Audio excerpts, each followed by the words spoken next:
आज का टॉपिक है भारतीय संविधान से, और आज का मुख्य टॉपिक है भारतीय संविधान की प्रमुख अनुसूचियां।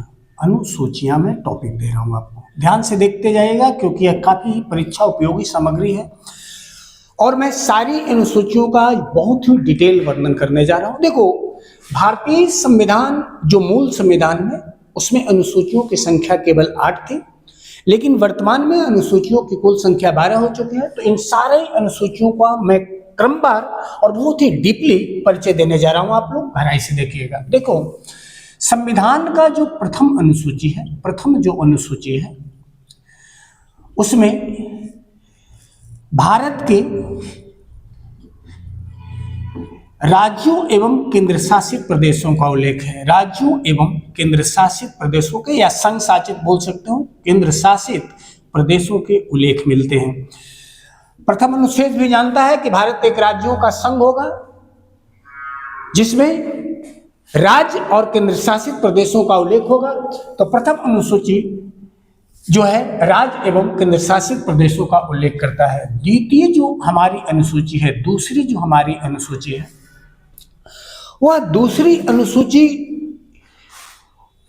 भारत के जो प्रमुख राजनीतिक पद हो चाहे संवैधानिक पदों पर बैठे हुए कुछ व्यक्ति हैं जिनके वेतन एवं भत्ते का उल्लेख करता है। जैसे राष्ट्रपति का वेतन भत्ता, उपराष्ट्रपति है, राज्यपाल है, उच्च न्यायालय तथा उच्चतम न्यायालय के मुख्य न्यायाधीश सहित अन्य न्यायाधीश हैं, मुख्य चुनाव आयुक्त हैं, या यूपीएससी के जो चेयरमैन हैं, इन सभी को, संसद है, विधायक है, संसदों और विधानसभाओं के, दोनों संसद के विधानसभाओं के विधायक और एमपीओ के वेतन एवं भत्ते का उल्लेख मिलता है। बच्चों की श्रेणी अनुसूची में मिलता है। दूसरी अनुसूची में थोड़ा सा मैं तेज निकलता हूँ। तीसरी अनुसूची में शपथ ग्रहण है। जितने भी राजनीतिक पद हैं या संवैधानिक पद हैं, उन पदों पर बैठे हुए जो व्यक्ति हैं उनके शपथ ग्रहण का उल्लेख या शपथ ग्रहण की जो प्रक्रिया होती है उसका उल्लेख मिलता है। केवल अनुसूची में, तीसरा अनुसूची में मिलता है। आपका जो चौथी अनुसूची है, उस चौथी अनुसूची में भारत के जितने भी राज्य हैं या केंद्र शासित प्रदेश हैं, राज्यों में उनके राज्यसभा में, राज्यों एवं केंद्र शासित प्रदेशों का राज्यसभा में सीटों के आवंटन का उल्लेख है। यानी किस राज्य से या किस केंद्र शासित प्रदेश के कितने राज्यसभा में सदस्य चुनकर भेजे जाएंगे, इसका उल्लेख किस अनुसूची में मिलता है? चौथा अनुसूची में मिलता है। हम लोग को जो पांचवी अनुसूची है, पांचवी अनुसूची में है कि अनुसूचित तथा जाति तथा अनुसूचित जनजातियों के लिए भूमि संबंधी आरक्षण का उल्लेख मिलता है। यह किस अनुसूची में मिलता है? पांचवी अनुसूची में मिलता है। छठी अनुसूची में कुछ ऐसे राज्य हैं जहां अनुसूचित जनजातियों की संख्या ज्यादा है। तो ऐसे राज्य भारत में कौन कौन है? जैसे कुछ राज्य याद रखना, असम है, त्रिपुरा है, मिजोरम है और मेघालय है। 4 राज्यों का नाम जरूर याद रखिएगा। मेघालय है। इन राज्यों के लिए प्रशासनिक व्यवस्था का उल्लेख मिलता है।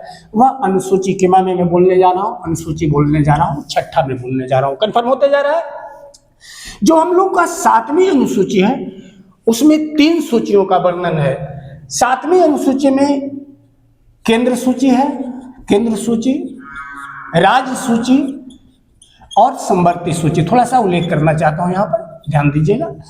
केंद्र सूची वैसे विषयों की सूची कहते हैं जिस पर कानून बनाने का अधिकार संघ सरकार या केंद्र सरकार हो। वैसे सूची जिन सूचियों जिससे संबंधित विषयों पर कानून बनाने का अधिकार राज्य सरकार को होता है, राज्य सूची के अंतर्गत आते हैं।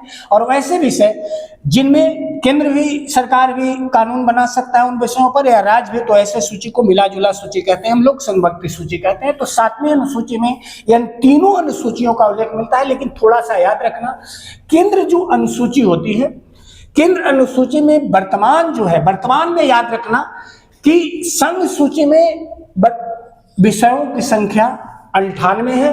पहले इसकी संख्या थी 97, अब 98 याद रखना। जो राज्य सूची है वह आज 59 है, पहले इनकी संख्या 66 थी। यानी राज्यों का अधिकार कम कर दिया गया है। पहले था 66, अब मात्र कितने? 59। याद रहेगा बच्चों। और जो संवर्ती सूची है संवर्धित सूची में विषयों का 52 विषयों का उल्लेख मिलता है। पहले इसमें 47 था, अब 5 बढ़ा है, 52 है। तो याद रखना, केंद्र सूची में वर्तमान में विषयों की संख्या 98 याद रखिएगा, पहले 97 था। राज्य सूची में 59 विषय हैं, ठीक है। पहले इनके विषयों की संख्या में बोल रहा हूँ 66 था, कमा है। संवर्धित सूची में वर्तमान में 52 विषय है। मूल संविधान में संवर्धित सूची में कितने विषय थे? 47 विषय थे। हो गया उल्लेख। अब मैं 8वां से जो उल्लेख करने जा रहा हूँ, राष्ट्रभाषाओं का या राजभाषाओं का उल्लेख जो मिलता है वह मिलता है 8वीं सूची में मिलता है राष्ट्रभाषाओं या राजभाषाओं का उल्लेख। मूल संविधान में राजभाषाओं की कुल संख्या मात्र 14 थी।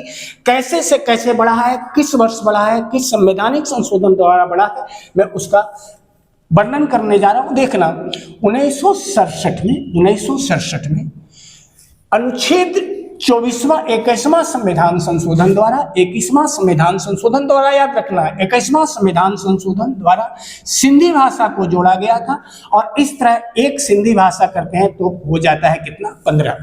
अब आगे याद रखना, 1992 में 71वां संविधान संशोधन द्वारा 3 भाषाओं को जोड़ा गया था, जिसमें नेपाली था, कोंकणी था और मणिपुरी था। नेपाली, कोंकणी और मणिपुरी 3 भाषा हो गए हैं, ठीक है।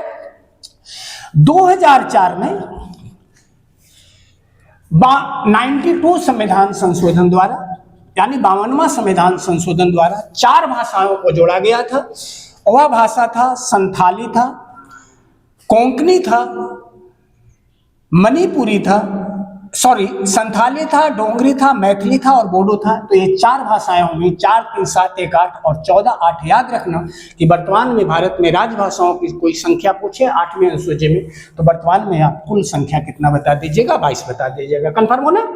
क्या क्या जोड़ा गया है? सबसे पहले फिर से मैं बोल रहा हूँ, सिंधी भाषा को 21वां संविधान संशोधन द्वारा 67 में, 71वां द्वारा जोड़ा गया है नेपाली, कोंकणी, मणिपुरी को 1992 में, और 52वां संविधान संशोधन द्वारा 2004 में 4 भाषाओं को जोड़ा गया है, संथाली, डोंगरी, मैथिली और किसको जोड़ा गया है? बोडो भाषा को जोड़ा गया है। 9वीं अनुसूची में भूमि सुधार अधिनियम है। इसके बारे में एक चीज बताता हूँ, भूमि सुधार अधिनियम का यह मूल संविधान की अनुसूचियां है जो जोड़ा गया है 9वां, 10वां, 11वां, 12वां मैं बता रहा हूँ। भूमि सुधार अधिनियम याद रखना कि बिल्कुल 1951 में भारत का जो सबसे पहला संविधान संशोधन हुआ था, उसमें प्रधानमंत्री जवाहरलाल नेहरू थे।